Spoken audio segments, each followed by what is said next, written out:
Quartz watches എന്ന് എല്ലാവരും കേട്ടിട്ടുണ്ടാവും. പലരും ഈ ടൈപ്പ് വാച്ചസ് ഉപയോഗിക്കുന്നുണ്ടാവും. പക്ഷെ എന്തുകൊണ്ടാണ് ആ ഒരു പേര് വന്നിരിക്കുന്നതെന്ന് പലർക്കും അറിയാൻ സാധ്യതയുണ്ടായിരിക്കില്ല. അപ്പോൾ ആ ഒരു പേര് വരാനുള്ള കാരണത്തെക്കുറിച്ചാണ് ഇന്ന് ഞാൻ പറയാൻ പോകുന്നത്. ക്വാർട്സ് എന്ന് പറയുന്നത് ഒരു മിനറലാണ്, ഒരു ജെംസ്റ്റോൺ ആണ്, ഒരു ക്രിസ്റ്റൽ കൂടെയാണ്. അപ്പോൾ ഈ ഒരു ക്വാർട്സ് ക്രിസ്റ്റൽ യൂസ് ചെയ്തുകൊണ്ട് ഉണ്ടാക്കുന്ന വാച്ചിനെയാണ് ക്വാർട്സ് വാച്ചസ് എന്ന് പറയുന്നത്. അത് ഏത് രീതിയിലാണ് ആ ഒരു ക്വാർട്സ് ക്രിസ്റ്റൽ ഇതിലേക്ക് ഉപയോഗിക്കുന്നതെന്ന് നമുക്ക് നോക്കാം.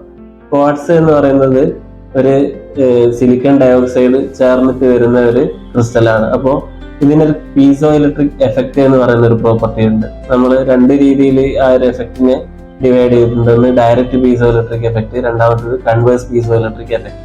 ഡയറക്റ്റ് പീസോ ഇലക്ട്രിക് എഫക്റ്റ് എന്ന് പറയുന്നത് നമ്മളൊരു മെക്കാനിക്കൽ ഫോഴ്സ് അല്ലെങ്കിൽ പ്രഷർ ക്വാർട്സ് ക്രിസ്റ്റലിന് മേലെ കൊടുക്കുന്ന സമയത്ത്, അത് എക്സ്പാൻഡ് ചെയ്യുന്ന സമയത്തോ അല്ലെങ്കിൽ കോൺട്രാക്ട് ചെയ്യുന്ന സമയത്തോ ഒരു കൃത്യമായിട്ടുള്ള ഒരു ഇലക്ട്രിക്കൽ ചാർജ് അതിലേക്ക് ആ ക്രിസ്റ്റലിലേക്ക് വരുന്നു. അപ്പോൾ ആ ഒരു എഫക്റ്റിനെയാണ് ഡയറക്റ്റ് പീസോ ഇലക്ട്രിക് എഫക്റ്റ് എന്ന് പറയുന്നത്. ഇനി രണ്ടാമത്തത് കോൺവേഴ്സ് പീസോ ഇലക്ട്രിക് എഫക്റ്റ്. അത് എന്ന് പറയുന്നത് ഒരു കറണ്ട് ക്വാർട്സ് ക്രിസ്റ്റലിലേക്ക് കൊടുക്കുന്ന സമയത്ത് അതിന്റെ ക്രിസ്റ്റൽ സ്ട്രക്ചറിൽ വരുന്ന മാറ്റത്തിനനുസരിച്ച് അത് എക്സ്പാൻഷൻ അല്ലെങ്കിൽ കോൺട്രാക്ഷനോ വരുന്ന സമയത്ത് അത് കൃത്യമായിട്ട് വൈബ്രേറ്റ് ചെയ്യുന്നു. ഈ ഒരു പ്രോപ്പർട്ടിയാണ് കൺവേഴ്സ് പീസോ ഇലക്ട്രിക് എഫക്റ്റ് എന്ന് പറയുന്നത്. അപ്പൊ ഈ പ്രോപ്പർട്ടീസ് ആണ് ഈ വാച്ച് മേക്കിങ്ങിലേക്ക് ക്വാർട്സ് ക്രിസ്റ്റൽസ് വരാനുള്ള പ്രധാനപ്പെട്ട കാരണം.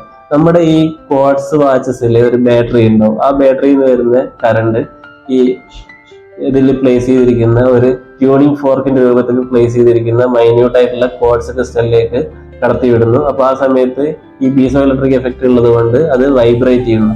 ഈ വൈബ്രേഷൻ കൃത്യമായിട്ട് പറയുകയാണെങ്കിൽ ഒരു സെക്കൻഡിൽ 32,768 തവണയാണ് ആ ട്യൂണിംഗ് ഫോർക്ക് രൂപത്തിലുള്ള ക്വാർട്സ് ക്രിസ്റ്റൽ വൈബ്രേറ്റ് ചെയ്യുന്നത്. അപ്പൊ ആ വൈബ്രേഷനെ അതിൽ പ്ലേസ് ചെയ്തിരിക്കുന്ന ഒരു integrated chip electronic circuit note ചെയ്യുകയും പിന്നെ അതൊരു ഇലക്ട്രിക്കൽ പൾസ് ആയിട്ട് ഒരു മോട്ടോറിലേക്ക് പോവുകയും ആ മോട്ടോർ ഈ വാച്ചിന്റെ ഹാൻഡ്സിനെ അല്ലെങ്കിൽ നീഡിൽസിനെ ഓരോ സെക്കൻഡ് ഇടവേളകളിൽ കറക്കിക്കൊണ്ടേയിരിക്കുന്നു. അപ്പോൾ ഈ ഒരു പ്രോപ്പർട്ടിയാണ് ക്വാർട്സ് വാച്ചിന്റെ ഉള്ളിൽ നടക്കുന്നത്. അപ്പം മുമ്പേ നാച്ചുറൽ ക്വാർട്സ് ആണ് ഉപയോഗിച്ചിരുന്നതെങ്കിലും ഇന്ന് സിന്തറ്റിക് ക്വാർട്സിന്റെ കടന്നു വരവുകൊണ്ട് സിന്തറ്റിക് ക്വാർട്സ് ആണ് ഈ വാച്ച് ക്രിസ്റ്റൽസിലൊക്കെ വാച്ച് മേക്കിങ്ങിലൊക്കെ ഉപയോഗിക്കുന്നത്. 1969 ആദ്യമായിട്ട് സെയ്ക്കോ എന്ന കമ്പനി സെയ്ക്കോ ആസ്ട്രോ എന്ന് പറഞ്ഞ ക്വാർട്സ് വാച്ച് പുറത്തിറക്കിയത്. ഇത് വളരെ പ്രിസൈസ് ആയിട്ടുള്ള ഒരു ടൈം തരുന്ന നമുക്ക് ക്വാർട്സ് വാച്ചസ്. അതേപോലെ തന്നെ ചീപ്പറാണ്, മാർക്കറ്റിൽ വളരെ അവൈലബിൾ ആയിട്ട് കാണുന്ന ഒരു ടൈപ്പാണ് ക്വാർട്സ് വാച്ചസ്. അപ്പോൾ ഈ ഒരു ഇൻഫർമേഷൻ ആണ് എനിക്ക് നിങ്ങളോട് പറയാനുള്ളത്. ഇനി വേറൊരു ടോപ്പിക് ആയിട്ട് കാണുന്നത് വരെ ബൈ.